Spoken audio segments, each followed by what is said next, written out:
Já nessa segunda aula, nós veremos então o pacto antinupcial e os seus aspectos patrimoniais e os aspectos existenciais. Como o próprio nome sugere, o pacto antinupcial é aquele contrato realizado antes do casamento. E aí nós temos então Primeiro, tratando dessa questão da natureza jurídica do próprio casamento, nós temos três teorias. Nós temos uma primeira teoria que trata o casamento como um contrato, ou seja, que ele é um ato decorrente da vontade das partes e dessa maneira se aproxima de um contrato. Nós temos uma segunda corrente que trata o casamento como uma instituição, por isso ela recebe o nome de teoria institucionalista e sugere, então, que o casamento ele é uma situação jurídica que possui um conjunto de regras impostas pelo Estado, por isso seria uma instituição. E, por fim, temos uma terceira corrente, que vem a ser uma teoria mista, uma teoria eclética, que defende que o casamento ele é um ato jurídico complexo, constituído, então, por características tanto negociais como também por características institucionais. E reforçando, então, esse último posicionamento, a Maria Berenice Dias entende que o casamento, na realidade, ele é um negócio de direito das famílias. Ele vem a ser, então, um contrato com regras próprias, uma vez que ele é um contrato na sua formação, ou seja, no momento da sua instituição, ele tem características contratuais de verdade, entretanto, ele trata-se, o casamento trata-se de uma instituição no que diz respeito ao seu conteúdo.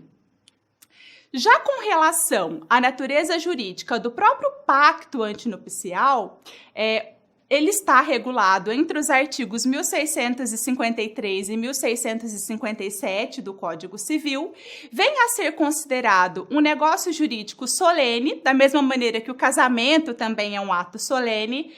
O pacto antinupcial, ele deve ser elaborado através de escritura pública, por isso essa questão da solenidade. E além da escritura pública, ele deve ser levado a registro no cartório de registro civil das pessoas naturais e caso esses nubentes eles tenham bens imóveis, esse pacto antinupcial também deverá ser levado a registro no cartório de registro de imóveis do domicílio desses cônjuges.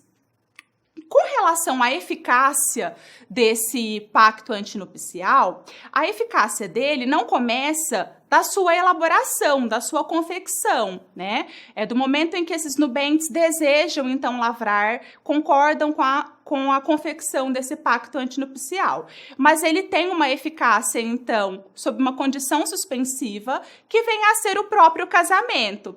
Então, uma vez celebrado esse casamento, esse pacto antinupcial, ele passa, então, a ter a sua eficácia e todas aquelas cláusulas discutidas nele passam, então, a valer após esse casamento.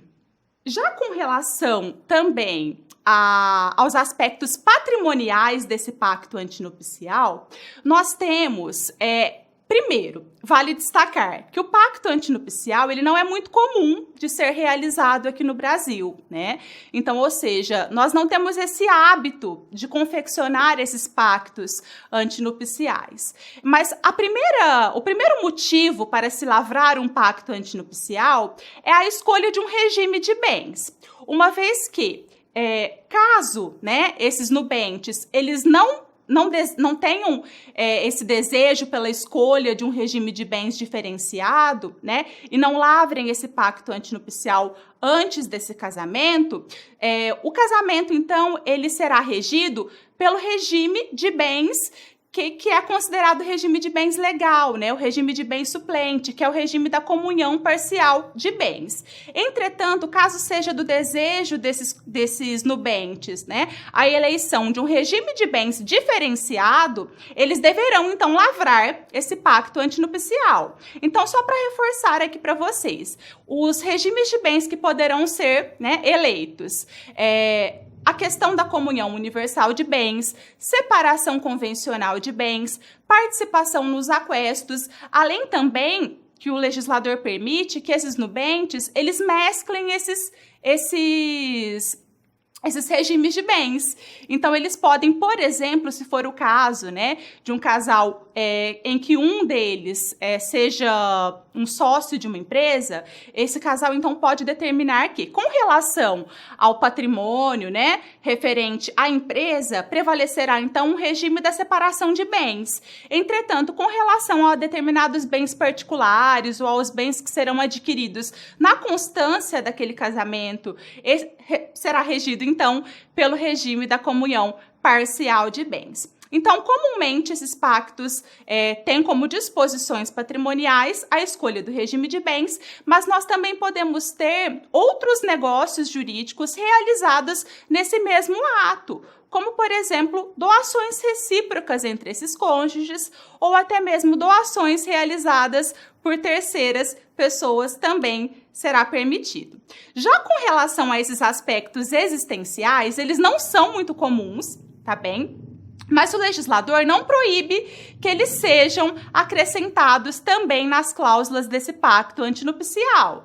Dessa maneira, os noivos eles poderão discutir questões existenciais da vida comum desse casal, desde questões domésticas, como a divisão dos serviços domésticos, né? O que ficaria proibido, então, de se realizar dentro da casa, né, desse casal, desde não jogar toalha molhada na cama, não deixar a meia, né, espalhada aí pelo corredor da casa, desde questões como essa, tirar o lixo da casa, desde questões como essa, como também cláusulas de privacidades em redes sociais. Isso, para muitas pessoas, isso é muito importante, né? Então, isso também pode ser inserido nesse pacto antinupcial, de que, né, esse casal não poderá, então, postar fotos ou informações, né, deles como um casal em redes sociais, de modo geral. E também... isso, nós temos aí uma polêmica com relação a essa cláusula, que seria o afastamento do dever de fidelidade, sendo que a fidelidade é um dos deveres do casamento. Entretanto, nós temos aí um posicionamento doutrinário que defende que sim, que é possível sim o afastamento desse dever de fidelidade pelo pacto antinupcial, e também é possível estipular uma indenização, né, pelo fim do casamento também nesse pacto antinupcial. Então, ou seja, caso aquele casamento, né, se encerre ou por culpa de um dos cônjuges ou, né, por determinado motivo, um dos cônjuges deverá, então, indenizar o outro com determinada quantia. Então, todas essas cláusulas poderão ser inseridas nesse pacto antinupcial. E com isso, nós encerramos, então, a nossa segunda aula.